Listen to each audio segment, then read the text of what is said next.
और बिहार की सियासत में एक बार फिर नीतीश कुमार बड़े उलटफेर की वजह बन गए हैं। एनडीए से अलग हो चुके हैं, महागठबंधन का उन्होंने दामन थाम लिया है। लेकिन इस सियासी उठापटक के बीच एक पोस्टर बड़ी तेजी से वायरल हो रहा है। इस पोस्टर में लिखा है, नीतीश सबके हैं। क्या है इस तस्वीर के सियासी मायने, इस रिपोर्ट के जरिए आप समझिए।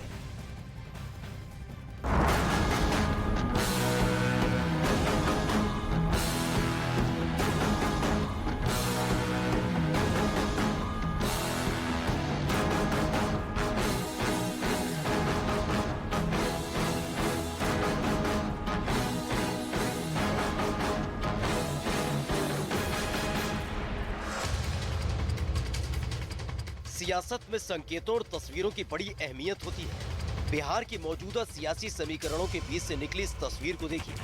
इस बड़े से पोस्टर में लिखा है, नीतीश सबके हैं। इस पोस्टर के वैसे तो कई मतलब निकलते हैं, लेकिन दावा किया जा रहा है कि नीतीश कुमार का ये पोस्टर 2024 की सियासत के साफ संकेत दे रहा है। मतलब 2024 के लोकसभा चुनाव में पीएम पद के उम्मीदवार, 2024 के लोकसभा चुनाव में पीएम मोदी से सीधी टक्कर, 2024 के लोकसभा चुनाव में यूपीए का चेहरा। एक साथ इनके पास 5 पार्टियों की मीटिंग, एक साथ सब लोग थे और जैसे ही हमने वहां त्याग पत्र दिया तो इनके यहाँ गए और सब लोगों ने एक साथ निर्णय लिया और उसके बाद फिर मांझी जी पहुंचे तो 7 पार्टियां एक साथ। आप समझ लीजिए कि विधानसभा में 164 और इसके अलावा एक इंडिपेंडेंट हम लोगों के साथ, तो 7 पार्टी और एक अकेला इंडिपेंडेंट। यानी नीतीश कुमार की वो पुरानी कसक जिसकी चर्चा भले ही खुद नीतीश कुमार न करते हों, लेकिन गाए बगाए उनके नेता जरूर करते आए हैं। 2015 में महागठबंधन की जीत के बाद भी नीतीश कुमार को पीएम मटेरियल बताया गया था और अब एक बार फिर जेडीयू संसदीय बोर्ड के अध्यक्ष उपेंद्र कुशवाहा का ट्वीट अपने आप में सारी कहानी कहता दिखाई दे रहा है। मुख्यमंत्री नीतीश, आप आगे बढ़िए, देश आपका इंतजार कर रहा है। राहुल गांधी तो हमारे हैं ही लीडर जी, वो तो प्राइम मिनिस्टर कैंडिडेट है ही, इसमें तो कुछ बात करना नहीं है। कौन बोलने से क्या होता है, वो है। लेकिन नीतीश कुमार जी भी एक चेहरा है बिहार में। अगर ये साथ आए हैं तो निश्चित हम लोग साथ मिलकर चुनाव लड़ेंगे, इसमें दिक्कत कहाँ है। नीतीश कुमार के इस दाव ने मोदी विरोधियों को चेहरा चमकाने का मौका दे दिया है। सोनिया गांधी और राहुल गांधी नीतीश कुमार को फोन कर बधाई दे चुके हैं। सूत्रों के हवाले से खबर तो ये भी है कि नीतीश कुमार को यूपीए का संयोजक भी बनाया जा सकता है। यानी 2024 की सियासत के साफ संकेत 2022 में दिखाई देने लगे। हैरानी इस बात की भी है कि कल तक नीतीश कुमार को पानी पी पी कर कोसने वाले तेजस्वी यादव की नजर में अचानक ही सब कुछ अच्छा हो गया। सुनिए क्या कहा तेजस्वी यादव ने जब उनसे नीतीश कुमार की प्रधानमंत्री पद की उम्मीदवारी पर सवाल किया गया। और ये कोई अपना इंटरेस्ट नहीं है, ये बिहार का इंटरेस्ट है, बिहार के नौजवानों का इंटरेस्ट है। इसलिए 10 लाख जो रोजगार देने की बात किए थे, क्या आपकी सरकार भी हम लोगों की बात चलेगी? अभी तो 10 लाख नौकरी, एक बार तारीख तो तय हो जाने दीजिए। 10 लाख तारीख तय हो जाने दीजिए, जनता के दुख दर्द को दूर किया जाएगा। बिहार की सियासत में हाशिए पर पड़े चेहरे नीतीश कुमार के पैंतरा बदलने के बाद अब मुख्य धारा में आ गए। तो वहीं दूसरी तरफ बीजेपी नीतीश कुमार के पीएम वाले ड्रीम प्रोजेक्ट पर निशाना साध रही है। पार्टी का दावा है कि भले ही नीतीश कुमार ने बिहार के सियासी समीकरणों को बदल दिया है, लेकिन 2024 की तस्वीर के एक ही नायक है और वो है नरेंद्र मोदी। उनके महत्वाकांक्षा सब पर भारी है, प्रधानमंत्री बनना। क्या बनेंगे प्रधानमंत्री? यहाँ तो जगह नहीं है कि उम्मीदवारों हों। अब उम्मीदवार हो सकते हैं तो आरजेडी के साथ मिल करके। और राजद, कांग्रेस, जनता दल को गलतफहमी है कि हम तीनों मिल जाएंगे तो लोकसभा के चुनाव के अंदर नरेंद्र मोदी को पराजित कर देंगे। वो भूल रहे हैं आज नरेंद्र मोदी की लोकप्रियता 2014-2019 से भी कई गुना ज़्यादा है। ये कितनी भी ताकत लगा लें, 2024 में नरेंद्र मोदी को प्रधानमंत्री बनने से और हम बिहार में प्रचंड बहुमत के साथ हम बिहार में लौट कर आएंगे। आज नोट कर लीजिए, ये सरकार 2025 पूरा नहीं करेगी, उसके पहले ये सरकार गिर जाएगी। वैसे ये कोई पहला मौका नहीं था जब नीतीश कुमार ने अपनी राजनीतिक महत्वाकांक्षाओं को साधने के लिए इस तरह का दाव खेला। बिहार के सियासी इतिहास में कई बार उनके यू टर्न की कहानियां दर्ज हैं, लेकिन सवाल यही है, जिस नाराजगी और गुस्से का हवाला देकर उन्होंने बीजेपी से किनारा करके महागठबंधन का दामन थामा है, तो अब इस नई राजनीतिक निष्ठा को वो कब तक निभा पाएंगे। सवाल तो ये भी है कि इस वायरल पोस्टर से जो संदेश और लक्ष्य दिखाई दे रहा है, क्या वो पीएम मोदी के आगे पूरा हो पाएगा। बिहार की सियासत में सब कुछ बदल चुका है। नीतीश कुमार आज 8वीं दफा सीएम पद की शपथ लेंगे, लेकिन इस बीच जो कल तक दोस्त थे वो सियासी दुश्मन बन चुके हैं। मैं बीजेपी का जिक्र कर रही हूं और बीजेपी दफ्तर में इस वक्त मैं हूं, जहां पे बिहार बीजेपी के जितने सीनियर लीडर्स हैं, कल तक जो मंत्री हुआ करते थे, वो तमाम जो बीजेपी के प्रमुख चेहरे हैं वो यहाँ पे धरना प्रदर्शन कर रहे हैं। ये बीजेपी दफ्तर के अंदर की तस्वीर है और बाहर की तस्वीर ये कहती है कि सब वहाँ पे नारेबाजी कर रहे हैं और नीतीश कुमार की खामियां गिनाई जा रही है कि नीतीश कुमार सियासत में किस तरीके से बदलाव करते हैं और कुर्सी के लिए वो किसी भी सूरत में किसी से भी गठबंधन कर सकते हैं, किसी से भी दोस्ती कर सकते हैं। एक बार मैं चाहूंगी कि आपको तस्वीरें दिखाऊं कि ये जो बीजेपी का दफ्तर है, बिहार बीजेपी का दफ्तर है, वो किस तरीके से यहाँ पे जो बिहार बीजेपी के लीडर्स है वो अग्रेसिव हो चुके हैं और उनकी तस्वीरें एक एक करके हम दिखा रहे हैं। जो बाहर का कैंपस है, जो बाहर का एरिया है, वहाँ पे सभी एकजुट हो चुके हैं। यानी जो बीजेपी के कार्यकर्ता हैं वो भारत माता के जयकारे लगाने के साथ साथ नीतीश कुमार के बारे में एक एक करके सवाल उठा रहे हैं। लेकिन इस बीच सवाल सबसे ज्यादा ये अहम है कि बीजेपी को भी बखूबी मालूम है कि नीतीश कुमार कुर्सी के लिए, सत्ता के लिए किसी भी हद तक जा सकते हैं और फिर भी ये अगर गठबंधन बनी तो इसमें सबकी मिली भगत है। लेकिन इस बीच अगर सहयोगी नीरज जुड़ चुके हैं तो नीरज इस वक्त न सिर्फ तस्वीरें दिखाएंगे बल्कि एक एक करके उन तमाम लीडर से भी बातचीत करेंगे जो इस वक्त ये पीछे मंच का हिस्सा है। नीरज, भारतीय जनता पार्टी जिंदाबाद,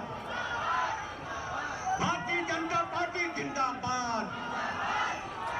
देखिए रीमा, बिल्कुल भारतीय जनता पार्टी के तमाम बड़े नेता इस वक्त दिल्ली पटना में बीजेपी मुख्यालय में मौजूद हैं, लेकिन यहाँ कार्यकर्ताओं को आप देख सकते हैं, तमाम लोग नीतीश कुमार के खिलाफ विश्वासघाती कुमार का नाम दे रहे हैं, पलटू कुमार का नाम दे रहे हैं। तमाम कार्यकर्ताओं को आप देख सकते हैं इधर जो बैठे हुए नीतीश कुमार को जिम्मेदार मानते हैं मौजूदा सत्ता परिवर्तन के लिए। इसीलिए आज का जो धरना भारतीय जनता पार्टी का वो नीतीश कुमार के खिलाफ है। आरजेडी के खिलाफ नारेबाजी कम हो रही है, तेजस्वी यादव के खिलाफ नारेबाजी कम हो रही है, नीतीश कुमार पर निशाना है। चाहे गिरिराज सिंह से हमने बात किया, संजय जायसवाल से बात किया, शाहनवाज हुसैन से बात की। नीतीश कुमार मुर्दाबाद, नीतीश कुमार मुर्दाबाद, मुर्दाबाद मुर्दाबाद, नीतीश कुमार मुर्दाबाद, मुर्दाबाद मुर्दाबाद। तो ये जो नीतीश कुमार मुर्दाबाद के नारे लगा रहे हैं ये बीजेपी के कार्यकर्ता हैं और एक एक तस्वीरें इसलिए हम आपको दिखा रहे हैं कि एक तरफ राजभवन तैयार हो रहा है कि 2 बजे शपथ लेना है नीतीश कुमार को, तेजस्वी यादव को डिप्टी सीएम के तौर पे, लेकिन दूसरी ओर वो बीजेपी का दफ्तर जहां पे तमाम जो बीजेपी के प्रमुख चेहरे हैं, चाहे वो कल तक डिप्टी सीएम रहे, आज की तारीख में अब वो कुछ भी नहीं है, तारकिशोर प्रसाद, इसके अलावा रेणु देवी, महिला विंग, यूथ विंग, जितने भी बीजेपी के विंग्स हैं वो सभी बीजेपी दफ्तर में यहाँ एकजुट है और यहाँ से एक मैसेज देने की कोशिश की जा रही है कि नीतीश सरकार ने, नीतीश कुमार ने दगा किया है, एक बार फिर से बिहार की जनता को छला है। मैं नीरज का रुख करती हूँ। नीरज, एक बार फिर से वो तस्वीरें मंच से सीधे दिखाइए जो तस्वीरें ये बताती है कि बीजेपी आने वाले कुछ वक्त में, जब तक कि नेक्स्ट चुनाव बिहार में नहीं होता है, तब तक अग्रेसिव इसी तरीके से रहने वाली है। देखिए, बीजेपी को लगता है कि नीतीश कुमार ने जनाधार का अपमान किया, इसलिए बीजेपी के तमाम कार्यकर्ता यहाँ इस वक्त मौजूद हैं, धरना पर बैठे हैं नीतीश कुमार के खिलाफ। और तमाम लोगों को आप देख सकते हैं, महिला और पुरुष कार्यकर्ता दोनों हैं। कई जो यहाँ नीतीश कुमार के खिलाफ नारे लिख के आए हैं, विश्वासघाती नीतीश